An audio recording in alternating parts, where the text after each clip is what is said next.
Santo. Amén. Ok, bueno, pues continuando entonces con esta historia del psicoanálisis y en general también de la configuración de la mentalidad contemporánea, ya vamos a ir rastreando otros aspectos, ya podremos ir entrando más en algunos puntos centrales de Freud. Bueno, entonces, aquí ya pudimos ver en la última ocasión cómo había una tendencia clara a considerar la enfermedad cerebral, o sea, fisiológica, como la única causa de los trastornos mentales. O sea, para Meynert, por ejemplo, que ya lo habíamos mencionado, y su propuesta, era la disfunción cerebral la que precisamente provoca los trastornos mentales. O sea, el cerebro, fisiológicamente, empíricamente dañado, traía consigo entonces estos trastornos mentales. Ahora, Freud también va a seguir en un inicio esta, vamos a decirlo así, medicina clínica, aunque él va a buscar también de alguna manera algunos tratamientos de vanguardia. Entre ellos, por ejemplo, el uso de algunas drogas, por ejemplo, la cocaína, ¿no? Freud, de joven, se utilizaba la cocaína, o se utilizó sobre todo en Estados Unidos, para contrarrestar la abstinencia que generaba el uso de la morfina. Entonces, al usar la morfina y después al, digamos, suspender estas dosis de morfina, venía un periodo de abstinencia, una alteración fisiológica. Entonces se quería contrarrestar con la cocaína. Ahora, Freud la probó. En un primero probó la cocaína, precisamente pensando en que la cocaína finalmente le iba a poder ayudar a curar sobre todo algunos de estos malestares, por ejemplo, agotamiento nervioso, depresión leve, y algunas de estos malestares que habían generado la abstinencia. Entonces, al principio Freud, en efecto, incluso va a redactar un informe donde él va a proponer ante la Sociedad Psiquiátrica de Viena el uso de la cocaína como algo efectivo e inofensivo. En un primer momento, en estos tanteos. Pero después se va a dar cuenta que, en efecto, en realidad la cocaína no era inofensiva. Porque si bien, vamos a decirlo así, al principio contrarrestaba los síntomas de la abstinencia de la morfina, después generaba una adicción mayor e incluso trastornos particulares por el uso de esta sustancia. Así que en realidad después no va a pasar mucho tiempo para que algunos ataquen a Freud, ¿no? Vamos a decirlo así, por su recomendación en el uso de la cocaína. Pero menciono esto ¿por qué? Porque aquí ya vemos cómo Freud se va perfilando ya desde entonces como un médico que buscará ante todo concentrarse en los trastornos nerviosos. O sea, en pocas palabras, en Freud aparece ya como perfilarse esta figura de un médico que va a buscar curar o por lo menos tratar los trastornos nerviosos. O sea, Freud en su juventud aparece como el especialista en los nervios, ¿no? Para él, los nervios juegan un papel importante en todos estos trastornos psíquicos o en todos estos trastornos mentales.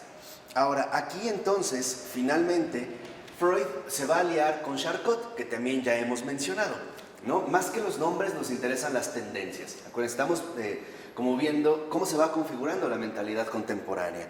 ¿Por qué? Porque en realidad Charcot, en este sentido, consideraba que los trastornos nerviosos se podían identificar también con aquellos que no presentaban lesiones anatómicas, o sea, enteramente cerebrales o empíricas, sino que también había trastornos nerviosos que se presentaban sin daño cerebral.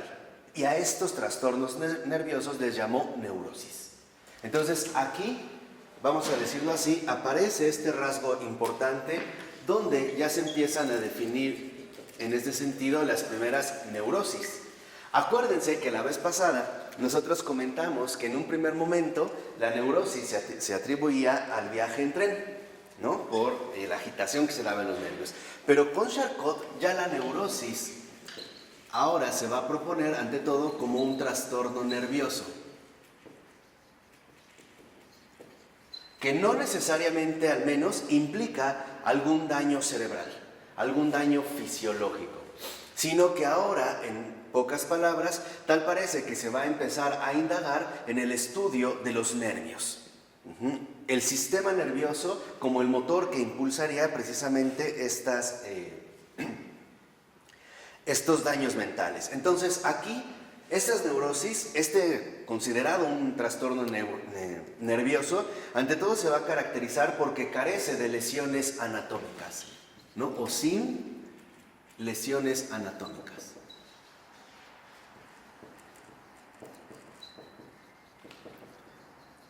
¿Qué significa esto? Que entonces estos postulados en realidad se van a ir separando poco a poco de la versión más estrictamente positivista, donde todo tenía que ser explicado en base a rasgos enteramente físicos, por ejemplo, sin daños cerebrales.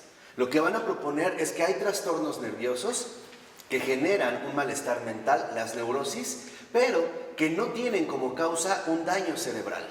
O sea, no hay lesiones anatómicas, pero sí se presentan los rasgos de estas neurosis. Esto, aunque aparentemente suene como un poco trivial, en realidad fue un paso muy importante. ¿Por qué? Porque obligaba a dirigir la atención a dimensiones más profundas de las que el positivismo había marcado. En pocas palabras, era rebasar la línea estrictamente anatómica para indagar en fenómenos mucho más profundos que al menos a primera vista no tenían una referencia inmediatamente fisiológica. Por ello, con esto también, ya los psicopatólogos franceses, Charcot en primer lugar, habían demostrado entonces que habían o existían extraños estados psicológicos inconscientes. Y esta es la gran apertura, que eso es lo que a mí me interesa que no pierdan de vista. O sea, este trastorno nervioso sin lesiones anatómicas, en pocas palabras, dirigía la atención ahora a estados psicológicos inconscientes.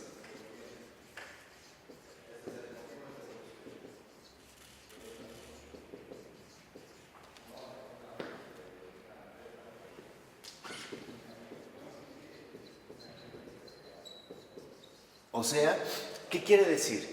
Que en este sentido, ya con Charcot y que en general, al menos dentro de esta tendencia en la psicopatología francesa, se va a poner énfasis en que lo empírico no es la única causa de los trastornos mentales. O sea que las neurosis, los trastornos que se presentan a nivel nervioso, no tienen como única base alguna lesión anatómica o algún daño cerebral, sino que hay otros factores profundos que no se pueden detectar empíricamente, pero que al parecer están ahí presentes. Y esto es lo que van a empezar a dirigir la atención hacia estos estados psicológicos inconscientes. ¿Por qué menciono literalmente esta apertura? Porque es, digamos, como la línea que Freud va a seguir. Aunque nunca va a tratar de romper por completo con una base enteramente positivista, o sea, con una base empírica. Pero Freud al menos sí le va a poner atención a estos estados psicológicos inconscientes. O sea, tal parece que los trastornos nerviosos, o sea, las neurosis, tendrían como base, más que lesiones anatómicas o daños cerebrales, más bien tendrían como base estados psicológicos inconscientes. Y esto es en lo que también precisamente se va a comenzar a indagar. Por ello es que cuando Freud regresa a Viena, esta es la gran enseñanza que va a llevar. Esta es, digamos, la gran importación de Freud. Freud va a llevar, digamos que Freud va a ser por un momento el representante de Charcot en Viena y de la escuela de la psicopatología francesa. Es así como el motor fundamental en el cual Freud va a ir precisamente desarrollando ya sus propias teorías. ¿Por qué? Porque en Viena no había alcanzado realmente alguna popularidad, al menos hasta ese momento, hacia finales del siglo XIX, este tipo de propuestas. Para la escuela vienesa todo tenía una base fisiológica. ¿Qué quiere decir? Que para los vieneses todo dependía del estudio de la anatomía, o sea, del cerebro y su funcionamiento, en bases positivistas y empíricas, materiales.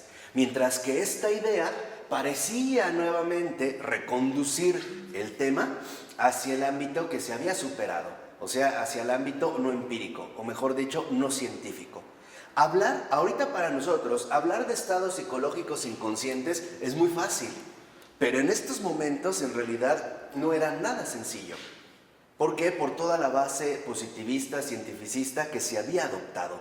Esto, en pocas palabras, sonaba como a brujería, como algo raro, como que no había bases para sostener algo de este estilo. Pero Freud, en este sentido, va a dar un paso y lo va a seguir. ¿Por qué? Porque en este sentido, Freud, digamos, va a ser como este representante de Charcot, y lo que va a hacer en un primer momento Freud es importar en Viena algunos de los postulados centrales de Charcot y en general de la psicopatología francesa. Por ejemplo, primero, las teorías acerca de la histeria, del trauma, la hipnosis, abrazando también la psicología asociacional. ¿Cómo me cuesta pronunciar esta palabra? Bueno, esta psicología de asociaciones, ¿no? E incluso va a defender por algún momento la herencia genética. O sea, siguiendo, vamos a decirlo así, como estos postulados centrales. Pero no se va a quedar finalmente ahí. ¿Por qué? Porque en el momento en el que esto ya está avanzado, aparece también otro continuador de Charcot, otro discípulo de Charcot, que va a abrir también un camino distinto, y es Bernheim, o Bernheim. No sé bien cómo se escribe. O Bernheim. ¿Qué va a ser Bernheim? ¿Y por qué va a ser tan importante en la configuración, en el estudio de la mente humana? Primero, porque él va a comenzar a experimentar con la hipnosis y va a decidir que en realidad hay estados considerados como, por ejemplo, estados alterados de conciencia, que él va a decir que en realidad no son patológicos. ¿Qué significa esto? Que no provienen de un daño hereditario. Y este es, digamos, como un paso más. Bernheim, en este sentido, va a estudiar los estados mentales alterados.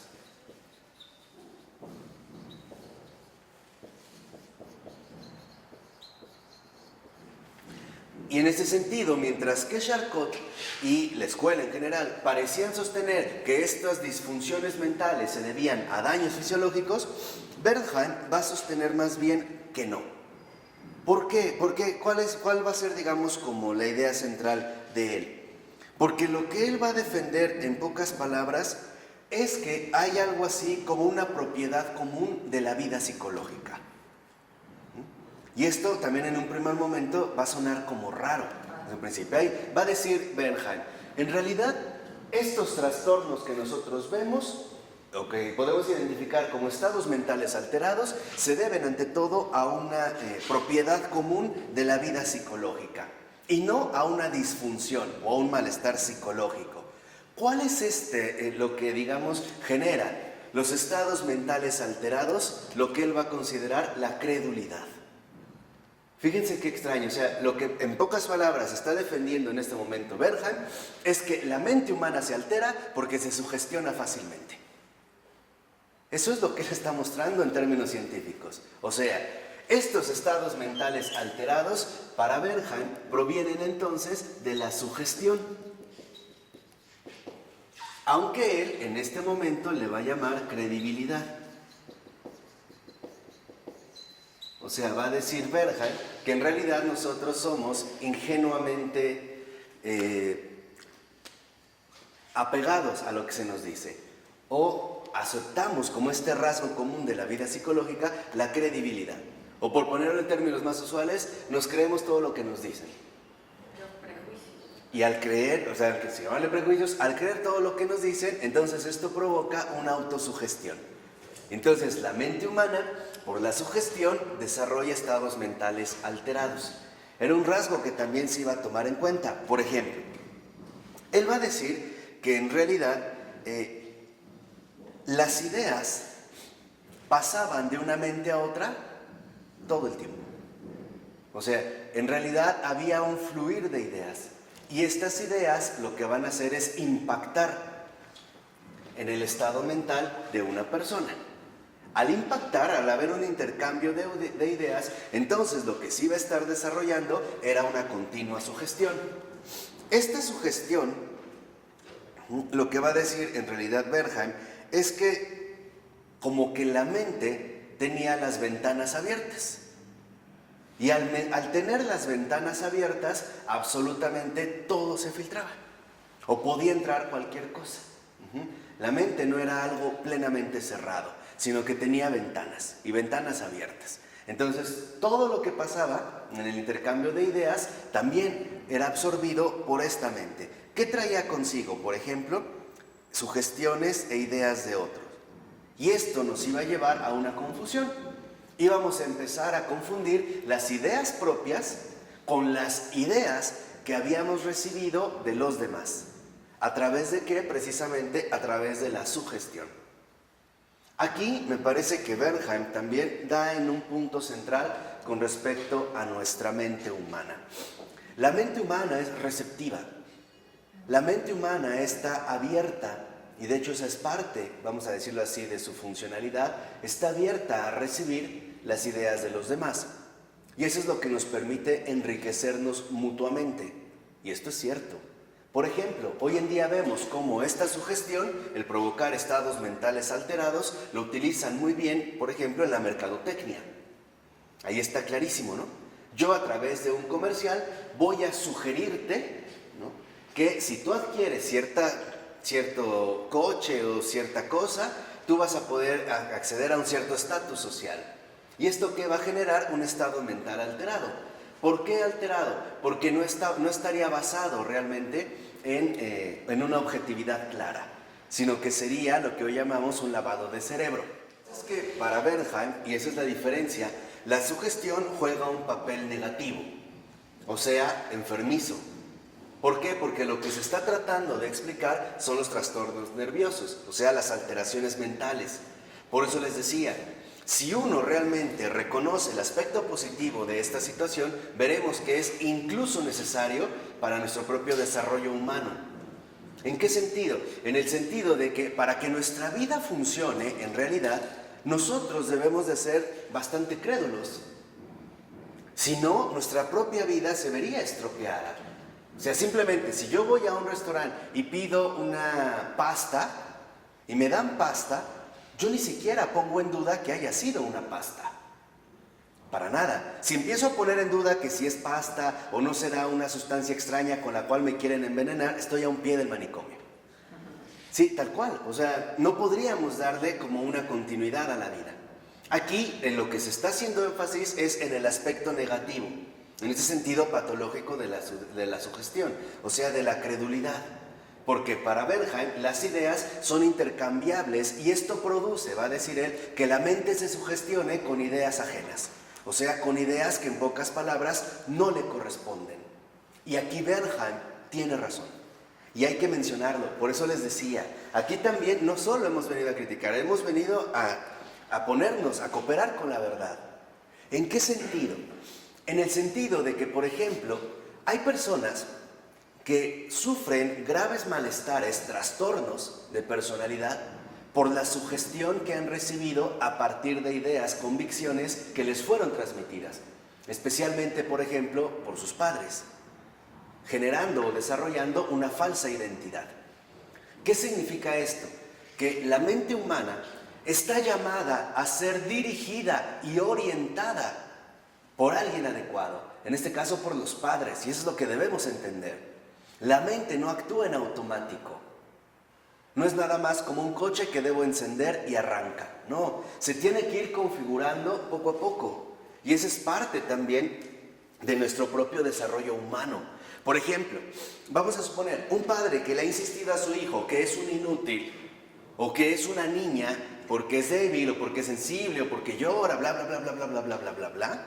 Esto en efecto va a generar un golpe duro en la configuración de esta mentalidad. El punto está en que como la mente es receptiva, obvio recibe lo que se le dice, y más aún si viene de mi padre o de mi madre, en alguien que se supone representa una figura de confianza o de entera confianza para mí, porque lo primero que creen los niños es lo que la gente les dice, ¿cierto o no? Sí, entonces aquí vemos, por ejemplo, hoy uno de los problemas a los cuales nos estamos enfrentando. O sea, esta credulidad está siendo mal utilizada. ¿Por qué? Porque la credulidad hoy en día se está utilizando más bien como una influencia negativa. Y más allá de una influencia negativa, también como una influencia destructiva. Lo mismo, hay padres que les hacen creer a sus hijos que son lo que en realidad no son, o que tienen lo que en realidad no tienen. Y eso también es terriblemente complicado. ¿Por qué? Porque en efecto lo que van a generar son estados mentales alterados. Ahora, aquí es donde entra un punto central. ¿Qué serían los estados mentales alterados? Sería la falsa percepción de las cosas. Esto es lo que nos generaría finalmente un estado mental alterado, o sea, un trastorno, una falsa percepción de las cosas, en síntesis. Y aquí es donde nosotros vamos también a complementar lo que Bernheim ha expuesto. Lo que Bernheim ha expuesto en términos científicos es cierto y es verdad, pero le falta una base metafísica. ¿Y cuál es la base metafísica? El reconocer que cuando la mente humana parte del error, enferma. O sea, el error, en este sentido, como ahorita lo hemos tratado de mencionar, también trastorna o enferma la mente humana. ¿Por qué? Porque a partir del error nosotros vamos a empezar a adquirir, a generar incluso una falsa percepción de las cosas e incluso una falsa percepción de uno mismo. Y este es el problema. O sea, lo que quiero que vean es que la credulidad no es el centro del problema, como va a considerar Bernheim. El centro del problema es el error. Porque una credulidad es fundamental, incluso para el despliegue de la realidad humana. Si alguien me dice, avanza o camina, y yo realmente no configuro o no formo parte de esta credulidad, lo único que voy a hacer es destruirme fácilmente, ¿no? Derivar, en pocas palabras, en la locura. Entonces, esto es central para darnos cuenta que sí y que no. Por ejemplo, que sí, la credulidad. Y esto es fundamental. Que no, que se emplee de una manera destructiva. O sea, alterando la realidad de las cosas. En pocas palabras, lo que también quiero decir en este sentido es lo siguiente. ¿Por qué se dan hoy en día tantos estados mentales alterados? Porque se atenta contra la verdad. Porque no se vive según la verdad, sino porque se vive según el error. En pocas palabras, se emplea la credulidad y la sugestión que forman parte de la organización mental del hombre con fines literalmente destructivos. Por ejemplo, hoy en día lo podemos ver cuando en una revista aparece una cover girl, ¿no? Estas chicas de portada, donde le transmiten a la otra mujer que ella tiene que ser de esta manera. Porque si no, no está cumpliendo con su papel femenino. ¿Me explico? Ahora, ¿dónde ha tenido, por ejemplo, más impacto este tipo de sugestión? En las jóvenes, desarrollando trastornos severos como la anorexia o la bulimia. Pero yo les pregunto, ¿solo se ha quedado en este nivel juvenil? No. También ha tenido un impacto fuerte, por ejemplo, en los hombres casados. ¿Por qué? Y no es que suene ridículo, es para que vean de qué manera se emplea con otros fines. Como nosotros siempre estamos abiertos a creer porque somos receptivos, o sea, estamos llamados a recibirlo todo, para irnos complementando, para ir creciendo juntos y enriquecernos mutuamente. Si de repente un hombre lleva 20 o 30 años de casado y ve a una de estas chicas en la revista, lo primero que es para él normal es la credulidad, ¿estamos de acuerdo? O sea, el suponer que las cosas son realmente así. Ahora, ¿qué hay detrás de esta portada? Mentira. Mentira. ¿De qué manera? Presentando un cuerpo hermosísimo, el cual pues muy poca gente tiene. Aparte, Natural. bueno, un cuerpo hermosísimo, quién sabe. Llamativo, sí. Porque hoy nuestro criterio de hermoso está como raro. Pero al menos sabemos que en realidad esto está a su vez retocado por un montón de softwares que hoy se emplean, Photoshop, etc., ¿no?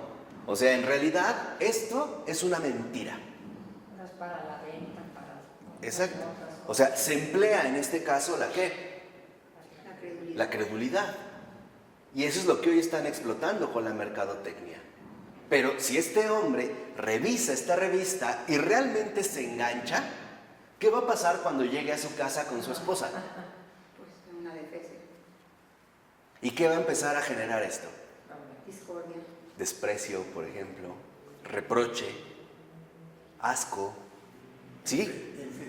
Infidelidades. Eso es lo que quiero que vean. O sea, lo que quiero que vean es que en realidad hoy se está empleando en un sentido perverso la naturaleza humana, la realidad de esta naturaleza humana.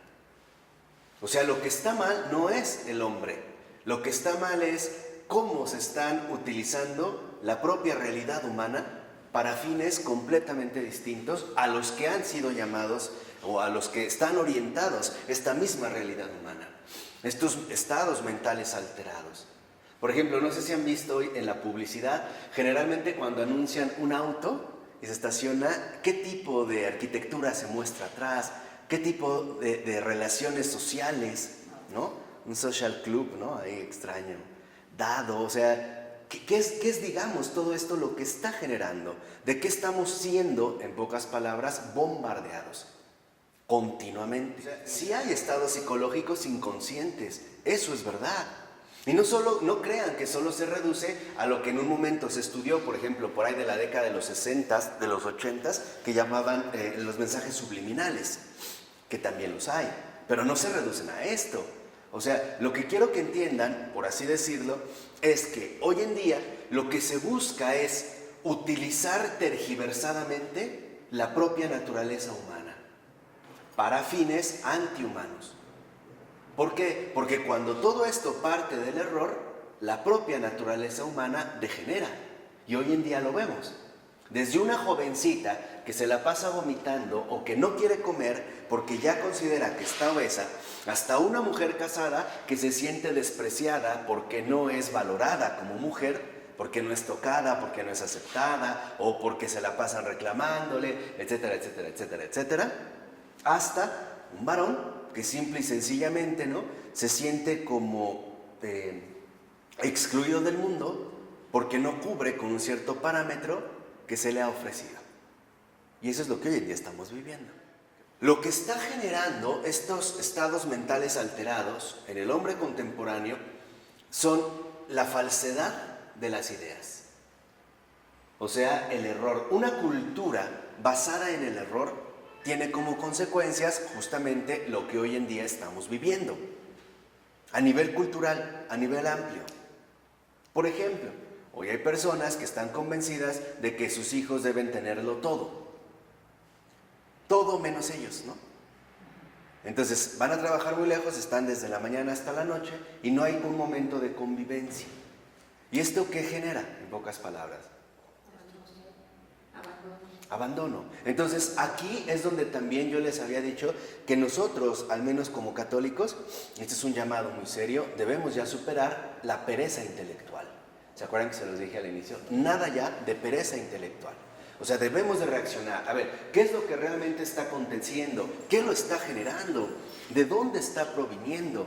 Y hoy me parece que para nosotros el combate está claramente perfilado. Es un combate contra el error, contra la mentira, contra el engaño, esté donde esté, se presente de las maneras que se presente, afuera de la iglesia y dentro de la iglesia también, esté donde esté. O sea, con el error no hay treguas, no hay treguas. ¿Por qué? Porque en pocas palabras no es la muerte la que causa el error, es el error la que trae la muerte. Y lo vemos desde Adán y Eva. El apego al error trajo consigo la muerte. Por eso es que nosotros debemos realmente de darnos cuenta la gravedad inmensa que conlleva el error. Y la razón es muy sencilla, porque la vida humana solo se puede desplegar de manera óptima a la luz de la verdad y en la verdad. Fuera de la verdad, todo degenera. Y lo que en efecto vamos a empezar a padecer es lo que ya, por ejemplo, San Juan Pablo II y algunos otros intelectuales declararon como la cultura de la muerte. Por ejemplo, ¿por qué hay tanto aborto? Porque hay un error en la concepción de la naturaleza humana. Porque ya concebimos equivocadamente lo que es un hombre. ¿Sí me explico? O sea, no es tanto porque haya una perversidad malvada en los que cometen el error. No, eso es lo más grave. Sino que en realidad esta, digamos, brutalidad que vemos o esta cultura de la muerte se desarrolla porque en efecto está colocada en el error. Y el error es justo lo que trae consigo, o vamos a decirlo así, son las consecuencias que trae consigo. Por eso hoy nuestra lucha como católicos es una lucha contra el error, esté donde esté. Vuelvo a insistir, fuera de la iglesia o dentro de la iglesia. En la familia, afuera, en la sociedad, en nosotros mismos, con el error no puede haber ni la más mínima tregua. Porque si no, en efecto, todo empieza a degenerar. Déjenme ponerles un caso muy sencillo para que vean a qué me refiero. Antiguamente, por ejemplo, en los tiempos del gran Tomás de Aquino, se consideraba, y él fue uno de los grandes defensores, que antes de contratar un profesor, o sea, alguien que va a dar clases, el maestro, como hoy le llamamos, antes de tener su currículum en el sentido moderno, más bien deberíamos de tener claro qué tipo de persona es. Fíjate, ¿eh? ¿Por qué? Porque decía Tomás de Aquino, porque el profesor tiene influencia directa sobre todos aquellos que acuden a sus clases, especialmente los más jóvenes. ¿Estamos de acuerdo o no? Fíjense, ahí Tomás de Aquino no parte de los resultados inmediatos, parte de la verdad. Vamos a entender la verdad de las cosas. ¿Por qué? Porque decía Tomás de Aquino, este profesor que se encuentra delante de un auditorium, porque el auditorio lo primero que hace es ¿qué? Escuchar, y al escuchar recibe, ¿o no? Escuchar es recibir, y hay quienes se tragan toda la estupidez, ¿eh? Hay quienes, yo digo, que pelan la fruta y se tragan la cáscara menos la pulpa, ¿no? Y luego dicen que está muy amarga, pero bueno, recibimos. Y decía Tomás de Aquino que era muy importante porque el profesor, ante todo, es un modelo de personalidad. Por eso, para Tomás de Aquino, decía, ¿cómo podemos contratar a un profesor si no sabemos quién es? ¿Qué tal si es un pervertido que acosa a los alumnos o a las alumnas? Como hoy en día se da mucho. Hoy en día se parte del error. ¿Cuál es el error? Mándame tu currículum. Entonces, estudiaste en Harvard, en Cambridge, tienes, no sé, un postdoctorado en la Universidad de Pekín, wow, te contrato. Pero ¿y si soy un depravado, un degenerado? ¿Una mala persona? En pocas palabras, ¿quién lo va a padecer? ¿No es lo que está viviendo hoy tristemente la realidad educativa? Ahí es lo que estamos viendo, o sea, lo equivocado de nuestros criterios de elección. Y eso es lo que quiero que entiendan, o sea, la credulidad como tal pues es una condición básica de nuestra realidad humana. No podemos evitar la credulidad, pero sí podemos distinguir claramente en qué criterios estamos o con qué criterios estamos nosotros asumiendo esta credulidad. Es lo mismo que hoy pasa con muchos matrimonios o pseudomatrimonios. Eligen casarse porque el hombre tiene dinero o porque viene de cierta familia o porque tiene un buen trabajo. Ya hay que tener hijos, te pasan de edad biológica. Sí, ¿no? O porque ya me voy a quedar solterona, entonces ya necesito tener hijos. O al revés, él escoge porque ella tiene un buen cuerpo, porque es modelo, porque está bonita, porque no sé qué. Pero en realidad esos criterios no tienen peso real para un matrimonio. Y el peor criterio que hemos asumido hoy en día para, según configurar las relaciones humanas, es el criterio del bienestar. Por ejemplo, ¿no? Yo les pregunto mucho a la gente, ¿por qué andas con ella? Porque me siento bien. Sí, estoy bien. Y yo les digo, ¿y el día que ya no se sientan bien? Se van a dar una patada en el trasero y al carajo corriendo, y eso es lo que hacen. O sea, lo que quiero que entiendan en pocas palabras es que en efecto los estados mentales alterados, no lo dice Bernheim, pero nosotros ya lo podemos decir, provienen del error. En pocas palabras, por eso les decía, de una falsa concepción de la realidad. Ese es el error. ¿Y cómo nos podemos dar cuenta que es un error? Por los efectos que trae consigo.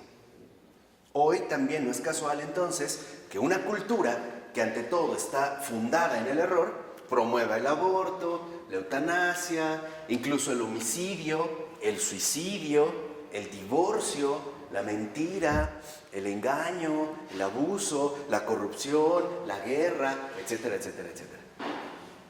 En pocas palabras, la cultura moderna olvidó el mayor principio que garantiza la estabilidad de la vida humana. Sin la verdad no hay vida. Y esa es la radicalidad que hemos olvidado. Sin la verdad no hay vida. Y escuchen bien lo que estoy diciendo, ¿eh? Porque muchos consideran que hoy la vida es lo primero. No estamos a favor de la vida.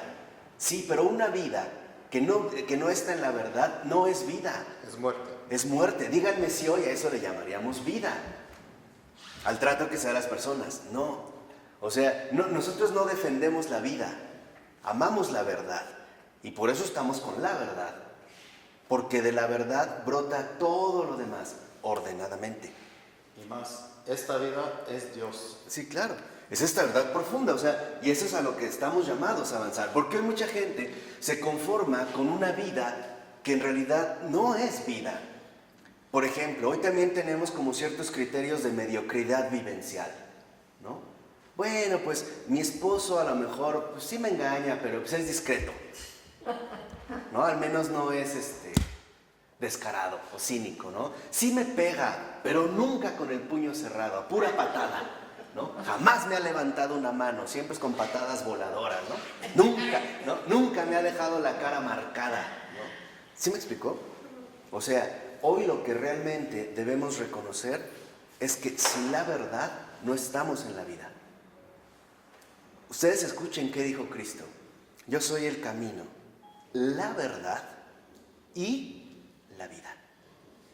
Ahí está el programa, ¿eh? No dijo primero, yo soy la vida, el camino y al último la verdad. Aquí es donde quiero que ya hagan un cambio de switch, que bajen el fusible que hemos estado utilizando y enciendan el adecuado. ¿Qué es más importante? Escucha, ¿la verdad o la vida? La verdad, siempre. Ahora entendemos por qué Benedicto XVI utilizó como lema de su pontificado cooperadores de la verdad. No dijo pro vida, ¿eh? Hoy entienden también de qué manera hoy nos engañan cuando, por ejemplo, aparentemente vienen los defensores de la vida humana y la vida, entonces parecen como un gran humanismo, pero que de fondo tampoco están basados en la verdad. Y esto es lo que hoy nosotros debemos de recuperar. Aquí hay indicios y son importantes, es cierto. Pero lo que yo quiero que entiendan en pocas palabras es que el trastorno de la mente humana viene con el error. Este es el error. Y que hoy no creamos que la vida que llevamos fuera de la verdad es vida, porque no lo es. No lo es. Al menos no es la vida a la que hemos sido convocados y a la vida que realmente nosotros anhelamos. Yo te pregunto, ¿por qué hoy en día, especialmente en México, y es una tendencia general, por qué hay tanto sicario, tanto homicida? No es porque desprecien la vida, ¿eh? No es esto. No es esto lo que está de fondo. Es porque están apegados al error. Y el error los trastorna completamente. El error es justamente lo que les quita, ¿no?, la objetividad sana que nos da la verdad. ¿Y esto qué va a generar? Apegos inadecuados. Por ejemplo, el error de que es preferible ganar dinero en poco tiempo y aparentemente con poco esfuerzo. Aunque no me doy cuenta hacia dónde es que me estoy conduciendo. Por ejemplo, mato a una persona como un sicario y recibo una cierta cantidad de dinero. Aparentemente fue un éxito, pero después estas muertes no van a quedar impunes, ¿eh? No van a quedar impunes. O sea, uno realmente, ¿qué es lo que está, vamos a decirlo así, pensando? Nada. Ni siquiera, o sea, nos hemos puesto como a pensar seriamente, ¿no? Por eso les decía, superar entonces esta pereza intelectual. O sea, aquí el punto está en que la verdad de la vida humana tiene sus raíces en un acto de fe. El hombre, antes que pensar, cree. Cree en lo que ha sido dado. Cree en lo que no ve. Sobre todo cree también en quien no ve.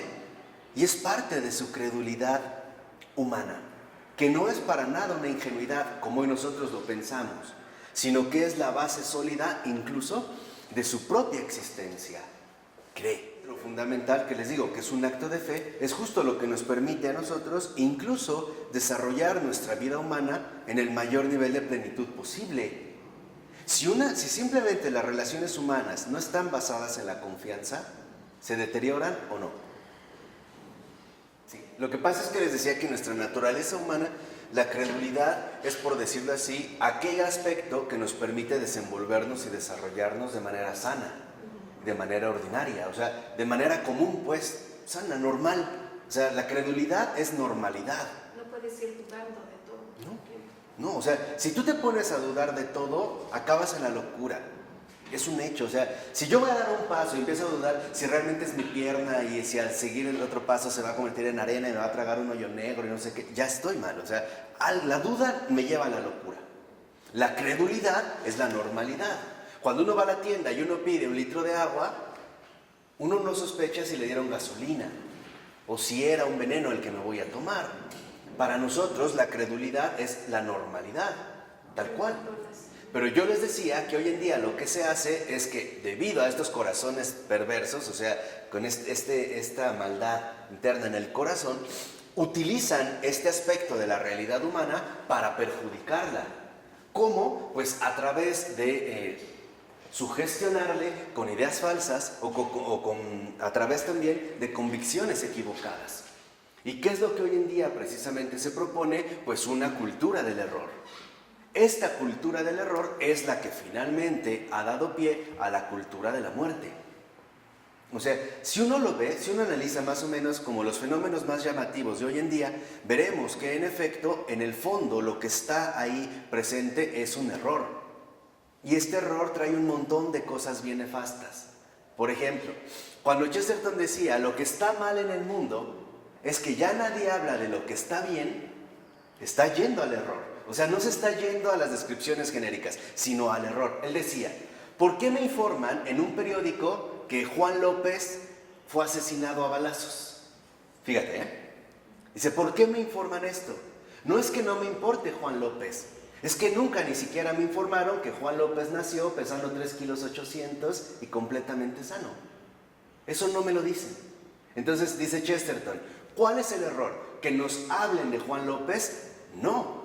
El error está en que solo nos dicen algo de Juan López. ¿Qué? Lo peor. Pero nunca nos dicen qué. Lo bueno. Y tiene razón. Dice, ¿por qué nunca aparecen en los diarios que Juan López sacó el primer lugar en segundo de primaria en un concurso de tal? Porque simple y sencillamente eso para nuestra cultura no es para nada ¿qué? Interesante ni relevante. Entonces, el error está en que seleccionan la información que recibimos, que absorbemos, pero qué efectos trae consigo. Estas impresiones e ideas eran fácilmente aceptadas por la mente gracias al pensamiento automático inconsciente. O sea, para Bernheim, a diferencia de nosotros, con lo que hemos dicho, la credulidad es algo así como un proceso automático.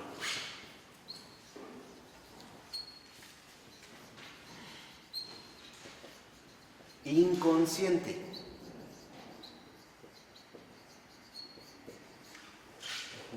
Y este proceso automático inconsciente, en realidad, es, digamos, lo que para él representaba la fragilidad de la razón. O sea, era el aspecto débil de la razón y la muy humana necesidad de creer. Aquí, Bernheim añade que, por lo tanto, por ejemplo, la religión, la educación, la tradición, la moralidad, la lealtad al Estado y la convención social, el trabajo de los políticos, de los abogados, de los profesores, los oradores, los charlatanes, los seductores, los corruptores, todo esto, en pocas palabras, no exponía más que un mundo dominado por la sugestión y la credulidad. Entonces, para Bernheim, la credulidad no era rara o inusual, sino básica en la vida psicológica normal, que es lo que yo les había dicho. El punto es que aquí Bernheim parece poner el acento, ante todo, en aquello que en efecto está, digamos, como contribuyendo a corromper la propia normalidad humana. Ahora, lo que quiero que entiendan es que la credulidad no solo se reduce a una dimensión psicológica, sino que en realidad abarca toda la realidad humana. Por ejemplo, la credulidad de acercar y tocar o agarrar una flor, masticar una fruta.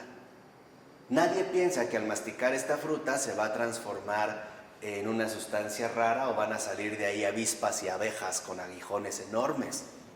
La credulidad también de la mirada. Piensen en esta imagen tan bella de Adán la primera vez que ve a Eva. ¿Duda? ¿Duda en algún momento? Dice, ¿esto qué es? ¿Realmente la estoy viendo o es mi imaginación? No, de antemano ahí se vive un acto de fe. Esta la confirma, ¿no? Esta en concreta, sí es carne de mi carne y huesos, ¿qué? De mis huesos. Ahí es donde vemos que en efecto la credulidad, en pocas palabras, no es más que la normalidad de la vida humana, o sea, la cordura. Tan es así que cuando esta credulidad se ve herida, entonces vienen los problemas. Que para nosotros la credulidad es la base ontológica fundamental del ser humano. Somos seres creyentes.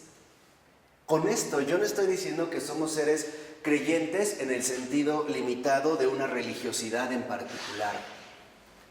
Pero al menos, por ejemplo, el ateo cree en sus propias convicciones. Por lo menos cree que Dios no existe, o que sí existe y no le importa. Cree en que Él se llama fulano de tal. Cree que por lo menos tuvo unos padres, ¿no?, que le pusieron este nombre. O sea, nos vamos a ir en ese sentido a lo más que básico. Por eso, si mal no recuerdo, el filósofo converso del catolicismo, Gabriel Marcel, decía, en la descripción no es pienso, luego existo, sino creo, luego existo. Y es cierto, la credulidad es la base de la existencia, ¿o no? Dar un paso no es un acto de fe. Un solo paso, un paso al frente. Pregunta, ¿no es un acto de fe? Claro. ¿Involucra una absoluta credulidad o no? Levantarte y quedarte erguido. Es un acto de fe. O sea, si lo vemos en esta situación amplia, profunda, veremos que en efecto la credulidad es la normalidad de la vida. Y en términos psicológicos, aquí sí, la credulidad es cordura. La incredulidad es locura. Y hay casos donde en efecto sí interviene también la cuestión cerebral. Por ejemplo, hay depresiones, y hablo de esto porque hoy es como muy difundida la credulidad, la depresión, porque vivimos en el error, donde en efecto tiene que ver con un aspecto enteramente psicológico. Lo que mencionábamos al inicio con el caso del niño, ¿no?, que ha sido bombardeado con falsas percepciones. Y entonces ha sido mal sugestionado. Pero también hay casos donde sí hay de por medio una cierta función cerebral. Por ejemplo, la mala producción de una determinada sustancia. Una de las sustancias más comunes es la sertralina. Lo que hace la sertralina, que es lo que se utilizan para estos ciertos regulatorios, es fomentar adecuadamente la producción que permite la conexión neuronal como de este intercambio químico. ¿Es un antidepresivo? Como un regulador, más como antidepresivo, como un regulador. Entonces, hay quienes, por ejemplo, no producimos la sertralina en las dosis adecuadas. No se da la sinapsis. Exactamente. Entonces, al no darse la sinapsis, la conexión química de los mensajes que envían, que es lo que produce la sertralina, al ir quedando como incompleta la sinapsis o la conexión neuronal, en efecto, el desarrollo, ¿no?, en este sentido mental de la persona disminuye. Nosotros tenemos una realidad metafísica, sí, pero también una realidad física.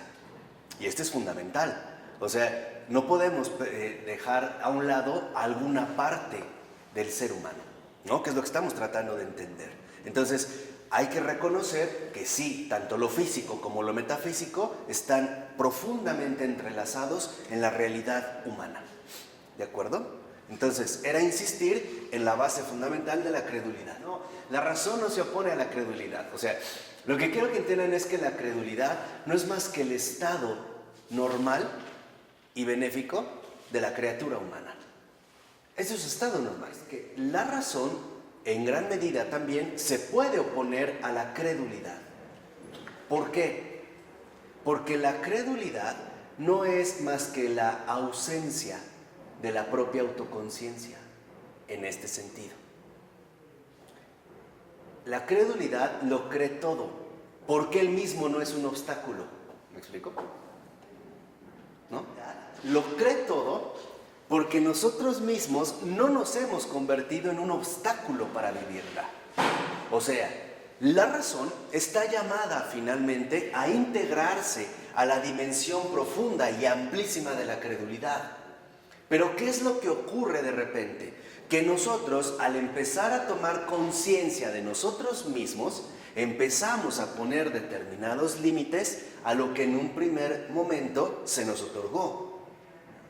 O sea, cuando nosotros desarrollamos la autoconciencia, nosotros ya también corremos el peligro de poner límites a esta determinada credulidad.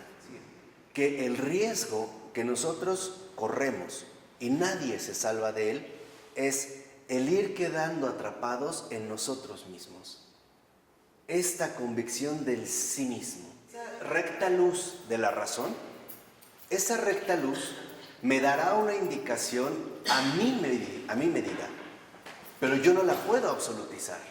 O sea, lo que quiero que vean, y esto es justamente lo que se ha invertido, nosotros hemos puesto en este sentido una confianza excesiva en la razón, como si fuese algo absoluto que estaría libre de cualquier equivocación. Lo mismo se dio en el caso de la conciencia.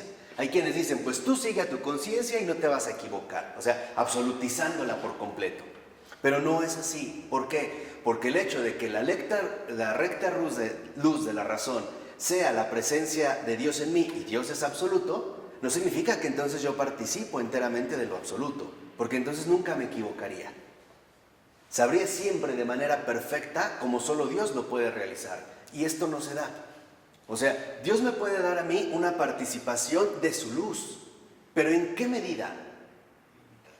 En la medida en la que yo poseo, que es limitada. ¿Por qué poseo una medida limitada? Porque soy criatura. Por eso es a lo que yo les decía. La credulidad no es más que, por ponerlo ya en términos mucho más sencillos, la credulidad no es más que la convivencia perfecta con la verdad. Esa es la credulidad. Así de sencillo. Para Berhan, Sin límites. pero para ti, Claro, o sea, es la credulidad, como cordura, es la recta convivencia con la verdad. ¿Por qué? Porque la credulidad, lo que quiero que entiendan es que la credulidad me hace salir de mí. Lo que nos limita la comunión con la verdad somos nosotros mismos. Son todos aquellos criterios intelectuales, emocionales, etcétera, hábitos personales que hemos ido adquiriendo y que nos ha ido haciendo incluso, ¿no?, como limitar la realidad exuberante de las cosas. Por eso es que la credulidad, por ejemplo, no tiene ningún tipo de dificultad para convivir con el misterio. Por eso yo les decía, la realidad originaria del hombre es la fe, es un acto de fe, es la credulidad. ¿Por qué? Porque la criatura no ve a Dios y convive con Él. Y no obstante, no se inquieta ni se preocupa porque no lo ve. No lo ve en el sentido de que nosotros vemos las cosas. O no lo ve en el sentido en el que, por ejemplo, Adán ve a Eva. Y la ve de manera directa, de manera concreta. No lo ve. Y el Señor lo dijo, al Padre nadie lo ha visto. Nadie. ¿Por qué? ¿Por qué no se puede ver a Dios? Porque es algo que intangible, infinito. ¿Cuál es la única manera de relacionarse profundamente con Él? la naturaleza, la vida. No. Antes de eso. No, antes de eso. La creación, Antes de la creación. el Espíritu Santo. Exacto. Es espiritual.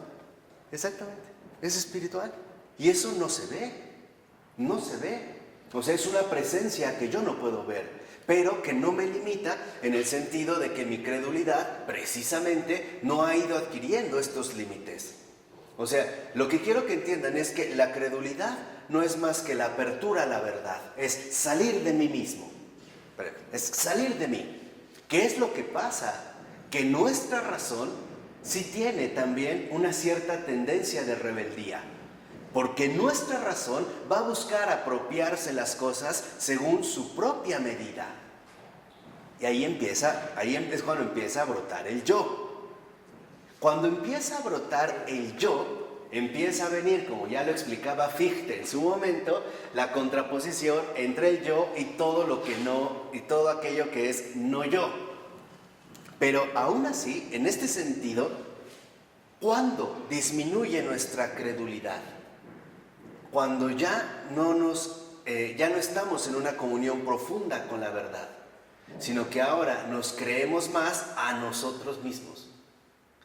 La credulidad incluso cambia y transforma por completo nuestro modo de pensar. Nuestra propia razón se ve enriquecida. La credulidad ahora va a ser sustituida, por así decirlo, o va a ser rota por una falsa percepción de las cosas. ¿Qué quiere decir? Que va a ser entonces sustituida por un error.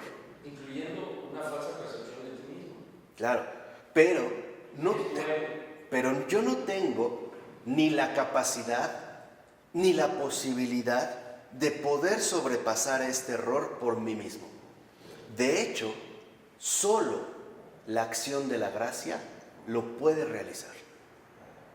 Y sería muchísimo más, lo podríamos explicar, pero sería salirse del tema. Pero, por ejemplo, lo que los santos descubrieron fue su auténtico yo. Porque entonces, si era negar por completo al yo, era tanto como decir, esto que Dios hizo es malo. Y no es cierto. Dios dijo, esto es bueno. Lo que pasa es que hay algo mejor todavía. Ese es el criterio de evaluación. O sea, si no sería tanto como decir el santo, mato, aplasto mi yo porque era malo. No, momento, entonces Dios lo hizo así. No lo hizo así. Esto no está tan mal, pero puede estar mucho mejor. Y eso es lo que alcanzaron en la santidad. La relación es más complicada de lo que yo quisiera ver. O sea, lo que quiero que quede aquí claro es que, en efecto, a lo que digamos se va apuntando en este sentido es darnos cuenta de la complejidad de nuestra realidad, incluso psicológica. Una de las cosas hacia las que iba era, bueno, ¿y qué tipo de criterio vamos a tener nosotros para poder distinguir con claridad, ¿no? En este sentido, ¿en qué consistirían estos auténticos estados mentales alterados? O sea, si todos estamos sugestionados por todos, ¿cómo podemos darnos cuenta quién perjudicó a quién? ¿No? Si todo sería como un intercambio continuo de sugestiones. Por ello, quien va a aceptar este desafío es Freud. Freud, en este sentido, va a tomar, vamos a decirlo así, las sugerencias de Bernheim, pero él lo que va a proponer ahora, en un primer lugar, era que se debía dirigir la atención a las condiciones intrapsíquicas que hacían que un hombre fuera propenso a la sugestión de otro. O sea, en pocas palabras, ¿qué es lo que va a hacer Freud? Muy astutamente, dirigir la atención al paciente. Nada más. Como limitar, por así decirlo, la atención de estas situaciones intrapsíquicas al paciente. ¿Y esto qué iba a traer consigo? Pues dejar como inmune al médico. O sea, como que los psicoanalistas pueden tomar distancia acerca de lo que va ocurriendo en el paciente. Entonces, en este sentido, por ejemplo, ¿qué es lo que va a permitir a Freud? ¿O qué es lo que cuál es la estrategia crítica en ese sentido Freud?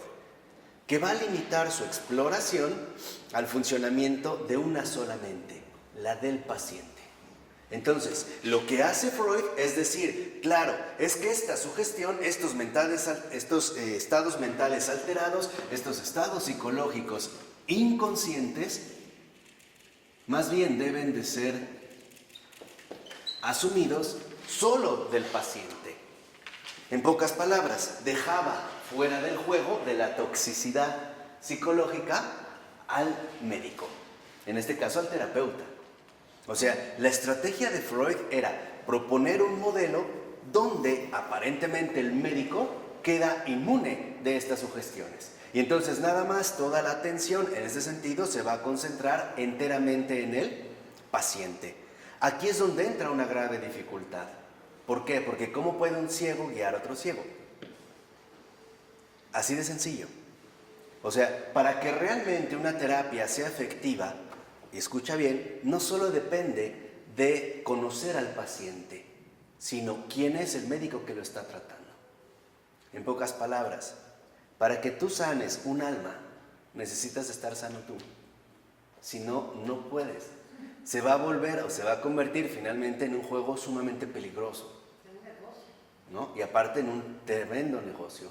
Por eso es que les decía, las terapias psicoanalíticas son un buen negocio, porque en último término vamos a estar indagando, rascando, sacando tu inconsciente que nunca se acabaría Eso es interminable. a lo largo de tantos años y es interminable. Sí, pero ¿cuántas consultas son? El que lo puede pagar. Exacto. Para empezar, el que lo pueda pagar. Y dos, el que tenga la resistencia para soportar esa tortura. 10 años. Mínimo, ¿no? 15. O mínimo. En efecto, lo que está de por medio es la transferencia. O sea, ¿qué se está transfiriendo a quién? Que era ya lo que había sugerido Bergheim, ¿no? La sugestión como lo que había dicho él, un intercambio de ideas continuo, o sea, una transferencia mutua, ¿no?, de situaciones desordenadas. Hasta este momento, lo que va a hacer Freud es, claro, vamos a limitar la terapia psicológica al paciente, ¿no? No nos vamos a meter ahorita en problemas con el terapeuta, o en este caso con el analista. Como que él, vamos a dejarlo así, le vamos a poner unas gotitas de inmunidad clínica, ¿no? Como que él no se va a ver afectado por la realidad propia del paciente. Pero esto que es también, digamos, lo que trajo consigo en este sentido. Por ejemplo, Freud argumentó que entonces, lejos del reino ordinario de la conciencia, tenían lugar cambios psicofísicos inconscientes que creaban un estado de sugestión. Después, las sugestiones echaban raíz en esta tierra fértil y causaban síntomas histéricos específicos. O sea, para Freud, entonces, la sugestión no venía dada de manera, vamos a decirlo así, fisiológica, sino que la sugestión había comenzado a un nivel psicológico, o sea, a un nivel inconsciente, donde aparentemente había pasado así como desapercibido. Pero esta simple, vamos a decirlo así, sugestión recibida, después había traído consigo efectos claros. ¿Qué es entonces lo que, vamos a decirlo así, insistía Freud? En que hay un foco intrapsíquico. O sea, para Freud, el paciente llevaba también algo así como un foco intrapsíquico. Psíquico. O sea, que el paciente poseía una vida interior psíquica que había sido perturbada en base, al menos hasta este momento, por una cierta sugestión que en realidad había generado ciertos estados psicológicos inconscientes que en su momento, al brotar a la conciencia, habían generado trastornos nerviosos. Y por lo tanto, se había llegado finalmente a una neurosis. O sea, lo que quiero que vean es que en este sentido, Freud lo que hace es como conjugar la teoría de Charcot y la teoría de Bergheim.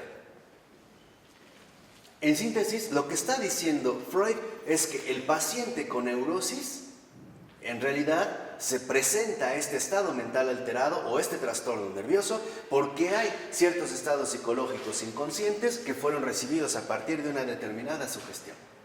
En edades muy tempranas. Bueno, aquí todavía no se habla de edades. Todavía Freud no llega a la infancia, ¿no?, a su obsesión infantil, todavía no.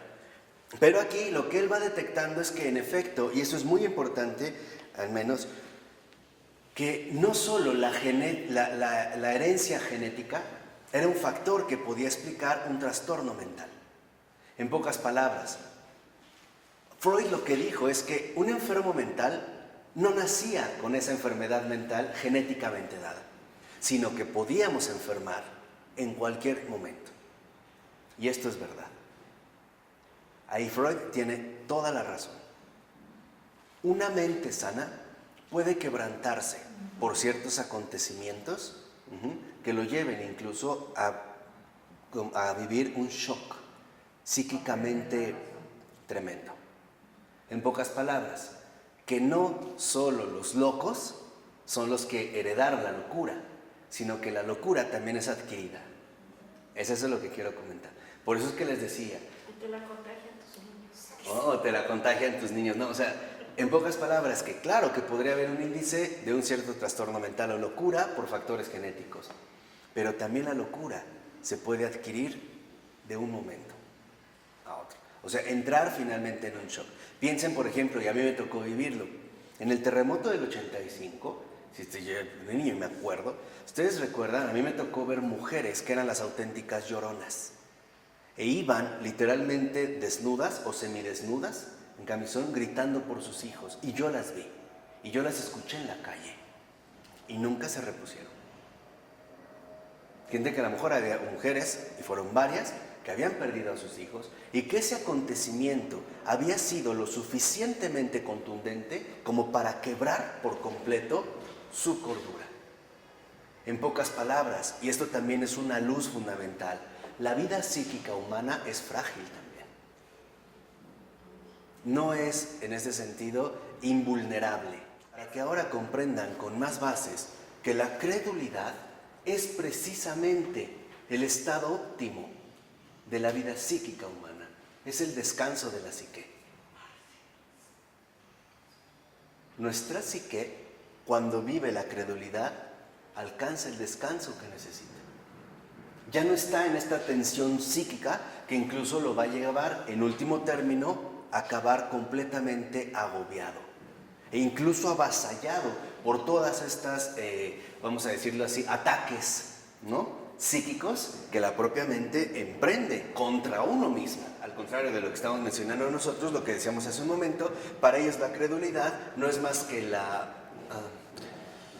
el aspecto ingenuo de la naturaleza humana. O sea, al contrario. Lo ven como un problema. Exactamente. La credulidad para ellos es un problema. ¿Por qué? Porque lo que dirían es que si el hombre no fuera tan crédulo, si no se creyera todo, entonces a lo mejor podría conservar su salud mental, que es como una inversión completa de los términos. Credulidad, digamos, como ellos lo plantean, ¿no?, los psicoanalistas, estos primeros psicólogos, es como el aspecto negativo de la naturaleza humana que se traga todo.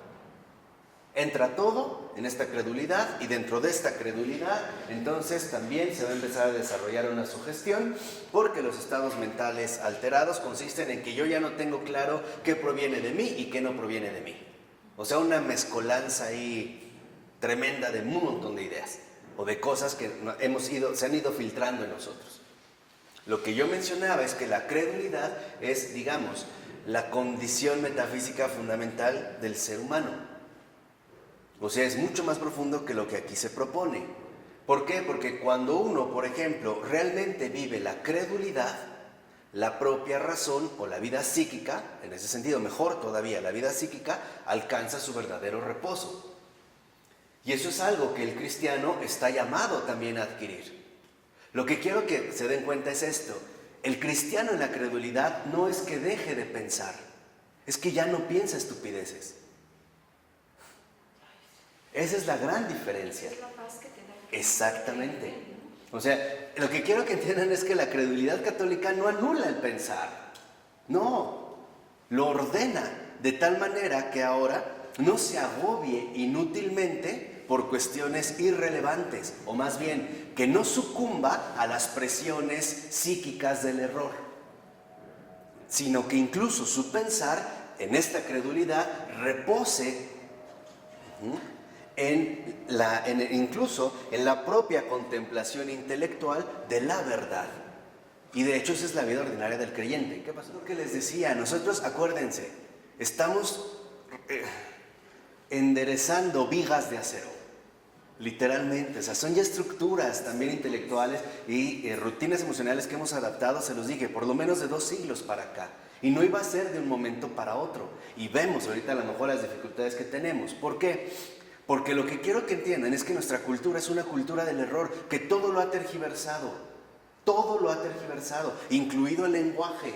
Hoy cuando alguien hablas de credulidad, hablas de ignorancia y estupidez. E incluso hoy podríamos utilizar como sinónimos credulidad e infantilismo.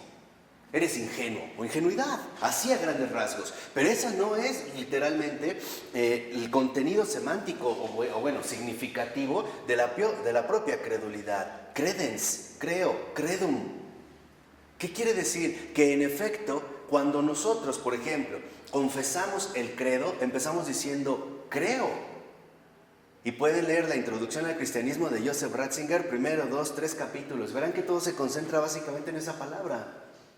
Un credo apostólico. Cuando uno dice creo, lo que estamos diciendo es vivo esto y lo pienso conforme a esto.